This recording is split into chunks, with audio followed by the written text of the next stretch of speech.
chapter. Glory to you, Lord. This is very early in the Gospel of Matthew, but already Jesus is attracting great crowds.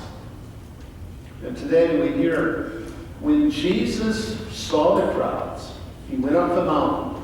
And after he sat down, his disciples came to him. Then he began to speak and taught them, saying, "Blessed are the poor in spirit, for theirs is the kingdom of heaven.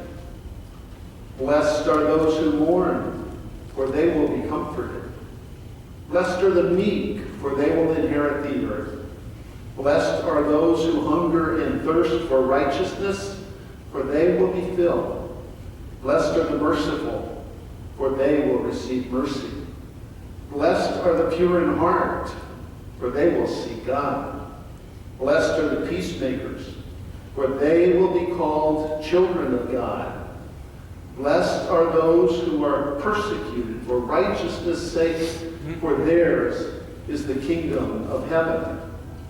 Blessed are you when people revile you and persecute you and utter all kinds of evil against you falsely on my account. Rejoice and be glad, for your reward is great in heaven, for in the same way they persecuted the prophets who were before you." The gospel of the Lord. Praise the Lord. I invite you to be seated. This is the beginning of a long part of Matthew called the Sermon on the Mount. And Jesus, if we go by what he preached in this Sermon on the Mount, preached for a lot longer than me. So that means I get to preach for about an hour this morning. Well, maybe not.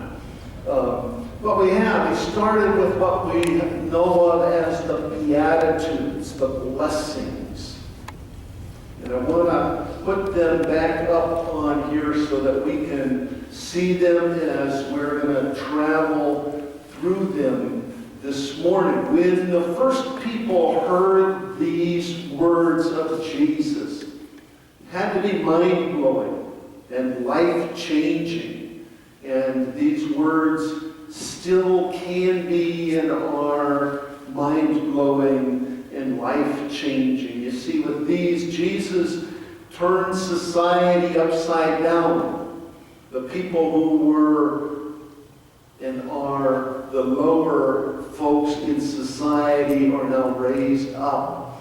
And Jesus, when he spoke these words, was really speaking about blessed, and they will be blessed in end times. But we know that when Jesus died and rose again and continues to come to us, that God's kingdom is not something in the future, it is now and in the future. So when we think of these Beatitudes, these blessings, they are for us. And they are for the future afterlife, but they are also for the here and now. So when we hear, "Blessed are the poor in spirit, for theirs is the kingdom of heaven," we know that none of us is perfect in our spiritual life. At least I'm not. So, when I say something like that, I assume everybody else is in the same boat I am. But I think I'm pretty accurate there, that none of us is perfect. I've seen some of your Facebook pages. So none of us are perfect. But that kingdom of heaven that Jesus says, "For theirs is the kingdom of heaven," is, as I said, it's not just something for all of eternity after we die. It is for the here and now. And it's for us, those of us that fall on our faces sometimes when we try to be spiritual. But it should give us hope. It should give us hope that we can be as spiritual as possible. That we can have a prayer life and a devotional life and that God is with us in those things. Blessed are those who mourn, for they will be comforted. Those who mourn will be comforted. Everybody deals with grief differently. Wouldn't you agree? There are those who seem to get over grief pretty quickly, although I think that they just try real hard not to show it. And some of us, some of you, I know, grieve daily over the loss of a spouse or a child or a grandchild. But take heart. Jesus says you will be comforted. And you will find some comforts in this life, but this is one that for many of us it may take until we get to heaven and see that loved one once again to be fully comforted. But again, take heart that there are times and things which comfort us in this day and in this age. Blessed are the meek, for they will inherit the earth. We are children of God, and we don't have to rule the world. We can be meek and mild Lutherans and still be blessed. Will we inherit the earth in this time, in this day and age? I think this is one that maybe we can look at and say this is mostly for afterlife. But in this day and age, if we are meek, doesn't mean we're doormats, but it also means that we're not always putting ourselves first, that we will find that the world is not such a bad place, and we can inherit the earth. Blessed are those who hunger and thirst for righteousness, for they will be filled.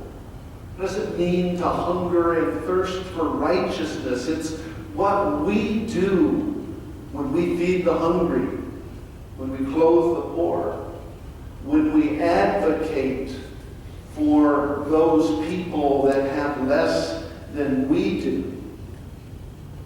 Sometimes it seems thankless. But Jesus says, keep doing it, for you will be filled. That you will sense that you are doing God's work. Blessed are the merciful, for they will receive mercy.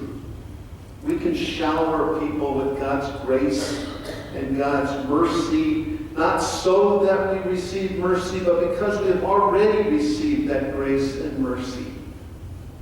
It's already been given to us. It's already been taken care of. We are children of God, the God who loves us unconditionally, so that we might love others and be merciful to them.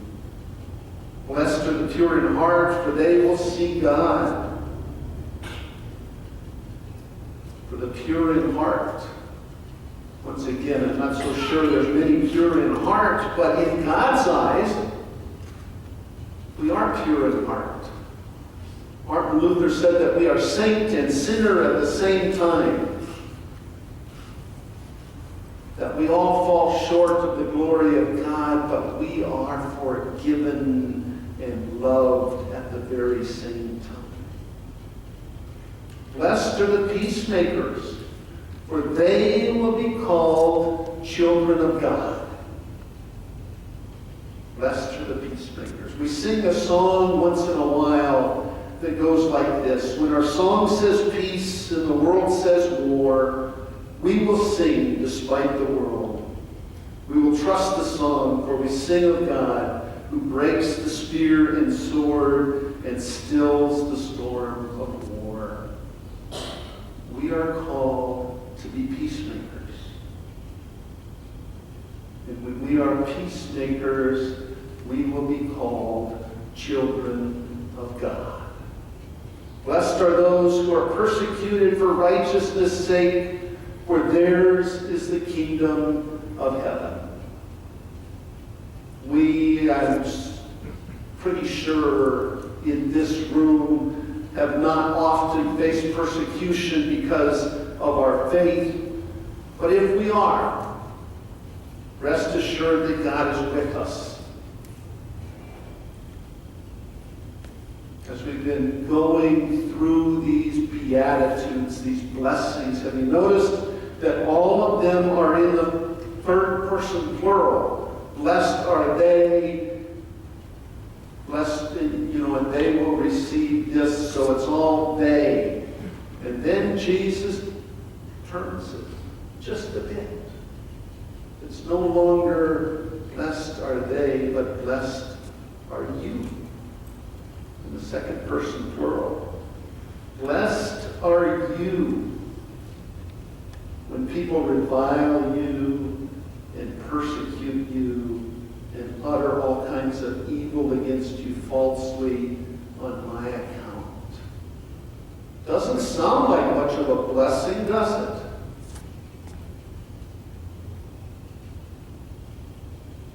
Again, we are not often persecuted.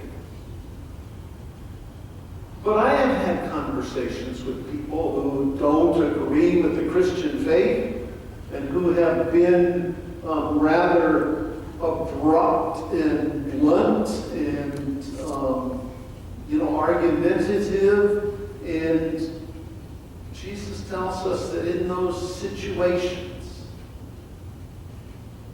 that we don't need to worry. He tells us in another part that we read just not long ago that you don't need to prepare your defense because God will give you the words that you need. So when people revile you, revile us, and persecute us, and utter all kinds of evil against us, be assured that God is still with us. These things that Jesus called blessings are not easy, but that doesn't mean that we shouldn't do them. God calls us to do them even if they are hard. And doing these things may actually cause us more grief. But God calls us to do them anyway. These things that Jesus calls these blessings, the Beatitudes, are mind-blowing and life-changing still to this day. And not only for us, but for those who we meet day in and day out. We have a message that people deserve to hear. We have a message of God's grace that doesn't get told in our culture very well unless we are the ones that are doing the telling. And God's grace overcomes all of that other stuff that we get from society. When we know God's grace, when we know that we are loved beyond our wildest imaginations, when we know that there's nothing that we can do to earn God's favor, there's nothing that we can do to make God love us more than God already does. And when we know that there's nothing that we can do to make God love us less than God already does. When we know the blessings of Christ, we can go forth. And we can be God's hands and feet and voice in this world. So let us go this week and find somebody that needs to hear that good